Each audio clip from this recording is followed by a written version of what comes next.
Keep on the sunny side, always on the sunny side. Keep on the sunny side of life. It will help us every day, it will brighten all the way. If you keep on the sunny side of life.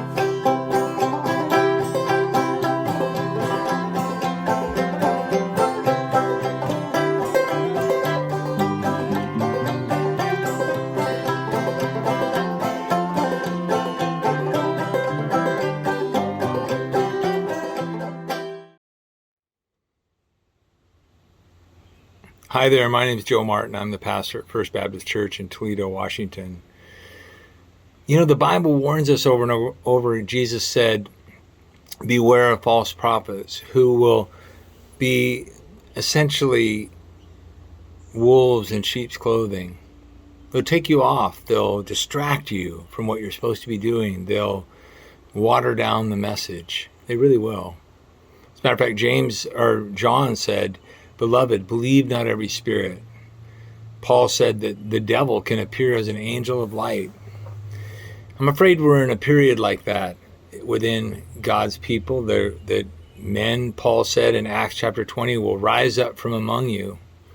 And what always comes out of this is that the main thing gets lost. I heard a preacher say long ago, the hardest thing for the Christian and the hardest thing for a church is to keep the main thing, the main thing. But what is our main thing? Or better, what really is our thing? You know, knowing what God's thing is for us, what the main thing is, our purpose, is an incredibly empowering thing. To be reminded of that. As a matter of fact, revival is always about coming back to. Awakening means you're coming back to not the way it's misused in the political world now, but I'm talking about historically within Christianity, it meant to have this revival means you come back to what your main thing was, to your purpose. It's easy to get distracted. It's easy to hear different voices that will pull you aside or encourage you to dilute what Jesus has told us to do. Remember, Jesus warned us against diluting. He said, don't let your salt lose its savor. That salt would get mixed with sand, and once it's lost its saltiness, it's no longer good for anything. It's easy to get distracted, like I said, from what he told us to do. And we can get distracted by well-intended shortcuts. That's right. You know, one that's very common now, people have this, and of course, this sounded right initially until I thought about it. But if we elect all Christians, we will force the country to be Christian. That sounds, most people wouldn't say it exactly like that, but it's kind of the idea. But this has never worked, nor can it work, because the reality is countries don't get saved, just individuals get saved. You can't force or pressure individuals into being saved. How's that worked out with your kids? You can't force that from the top down. Faith has to be a work of the heart. Any faith that is not voluntary is really no faith at all. You see, with God, it's only what you do as an act, a voluntary act of faith and repentance that counts with him. There's no you don't get any credit for time served, so to speak. You know, as one pastor said, our job in America our job in Christian churches is very clear. Like, let me give you an example. If you went to Mexico on a mission trip, would you go to Mexico with this mission? I'm going to Mexico to save Mexico. No. You'd say, my mission that Jesus gave me is not to save Mexico, it's to save Mexicans. Well, you know what? The church's job, your job at TFBC and my job and the churches in America is that it's not the church's job to save America, but Americans. That's right. And when we make that subtle shift in our mind or in some way, even though we love our country, and so do I, the church's job is to save Americans. And the outcome is that people's lives are transformed. Our job is not to fix America. It's to bring people to Christ. You know, this is a subtle trick that has been pulled on us. And this is true for all of us. It doesn't matter whether you went to whatever country you might have went to. You don't go there to save the country. You go to save the people, to see. And of course, you don't do the saving. Jesus does the saving. But you come to bring the gospel to them that they can come into this relationship. You know, we all have opinions. You have opinions about everything. And I have opinions about everything. We may differ on those opinions. But your mission as a Jesus follower is not to convert others to your politics, or to convert them to your strong opinions, or make a Democrat out of them, or a Republican out of them, or an independent out of them. That's not your mission in life. Your mission is to bring them into a relationship with Jesus. Your views and opinions matter, but they just don't matter more than Jesus and his purpose. They don't matter more than your ability and your influence on people to come to him. You know, as a church and as a follower, our purpose is to see others come to faith in Jesus, to come to love for God and love for their neighbor. That's what we are here for. That's the main thing. That is our work. And we do this by sharing the good news and living in a committed, loving community that is called the church. It's a koinonia. It's a common life. We share this life. In ancient history, they would say the church was that place, they called it the sanctuary, where the warring factions would come and they'd have to leave all their weapons outside. We ought to maybe take a few lessons from that. We are to let nothing distract or dilute this purpose in our lives, this priority. Remember what Jesus said when he was picking somebody out, one of those outcasts, one of those political outliers named Zacchaeus. And they were grumbling about it. And Jesus said, the Son of Man has come to seek and to save that which was lost. Or some translations say those who are lost. But it really means the whole thing. He came to seek and to save the ones that are lost and to fix it. This is important. Jesus told us that in the same way that he came, he said to them in John 20:21, peace be with you. As the Father has sent me, I also send you. If I came to seek and to save those who are lost, that's what you ought to be doing. And you ought to do this by the way you interact with each other as a community. A new commandment, John 13:34 said, I give to you that you love one another as I have loved you, that you also love one another. By this, all men will know that you are my disciples if you have love for one another.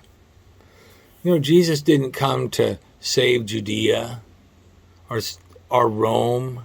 He said, you're going to go from Jerusalem and Judea and Samaria and the uttermost parts of the world. Why? That those people could come to Christ. There is amazing power in returning to God's purpose, returning to the main thing and making the main thing without being distracted or watering it down or diluting it. There's two great things, two huge issues that come, benefits that come. First of all, when we make the main thing, and we are focused on it, it limits us. We don't have to waste our energy and influence on things that are not our calling. I don't have to debate the political battles of this week. I have to point people to Jesus. As Christ's representative body, we don't burn relationships and burn bridges that would, over these kind of issues. We don't burn bridges to the gospel. Because you see, we're supposed to be in these relationships. We don't let others use us as endorsements at the expense of the gospel and others. And this is tricky because you want to be friends with people, but you have to be careful that they don't use the church or use you as an endorsement, tying God into it. You know, we try to follow Paul's advice. Remember, here's this converted Jew who wouldn't have anything to do with Gentiles or anybody like that at all. He would have nothing to do with them. But then Jesus gets a hold of his life and he understands the main thing is the main thing. He says in 1 Corinthians 9:20, he says, listen to this, to the Jews I become as a Jew so that I might win Jews. To those who are under the law, as under the law, though not being myself under the law, so that I might win those who are under the law. He says, to those who are without the law is without the law, though not being without the law of God, but under the law of Christ, which, by the way, is love your neighbor as yourself, so that I might win those who are without the law. To the weak, I become weak, that I might win the weak. I become all things to all men, so that I may by all means save some. You know what he's saying? He's not saying he doesn't have feelings or opinions. He's saying those things are so far down the list compared to this that I'm going to make the main thing the main thing. So it limits us. We don't get pulled into those things, but it also liberates us. That's right. Now that we are not distracted, are being diluted down with these other agendas, we are free to love anyone of any political persuasion, any political party, any past, any present. We can just love them so that they can come to know Christ. Any perspective or situation, we don't have to judge them. We have to love them. We are focused on sharing the good news. We are focused on sharing the good news, believing that the gospel alone is going to be what changes them. Do you believe it, really? Do you believe that Jesus is transforming people's lives like the Apostle Paul and Joe Martin and maybe somebody else, maybe you? Do you believe that God can do that with others? My thinking about so many things has changed, not because somebody argued with me or pressured me or made, pass some legislation, but because Jesus changed the government of my heart.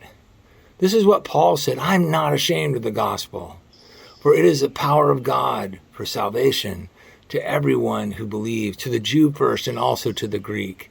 For in it is the righteousness, the righteousness of God is revealed from faith to faith, as it is written, but the righteous man shall live by faith. You do this by practicing the 4 L's. First of all, number 1 L, learning. Learn who you are. Figure that out. And figure out who God is. Someone one time wrote a long time ago, he said, know yourself that you might know God. Know yourself that you might know God. One theologian said, the 2 most important things in your life is to know yourself and to know God. Learn who you are and learn who God is. And in doing that, you'll figure out what the main thing is. Secondly, listening. You want people to listen to you. You want people to really listen to you and hear what you have to say. Listen. Learn to listen. You get heard by listening. I still love that quote. I think about a lot for obvious reasons. A wise man once said, nothing. So how do you practice the 4 L's? Number 1, learning. Number 2, listening. Listening, you get to know what other people are like and what they're about, what their story is. Number 3, loving. You don't fight people and argue people and badger people and bully people and legislate people into salvation. Here's how God does it, Romans 2:4. Don't you see how wonderfully kind and tolerant and patient God is with you? Does this mean nothing to you? Can't you see that his kindness is intended to turn you from sin?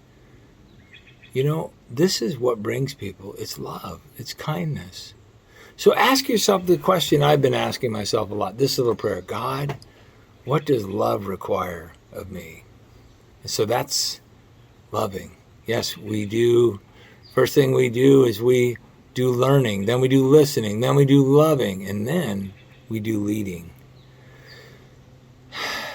You know how you lead? You lead by words and works. Not always in that order. Matthew 5:16 says, let your light so shine before men that they see your good works and they glorify your Father, which is in heaven. That's the main thing.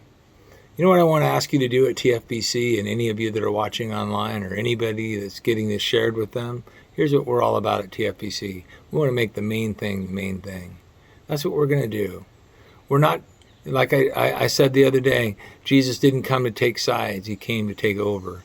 We want to let him take over in our lives. You start making the main thing, and we'll leave the results up to God. Thanks for listening, and thank you, and be praying for me. I want to invite you, come this Sunday. We're going to be talking about more about this out of Luke chapter 9, what the disciples' purpose is. I hope to see you. God bless you.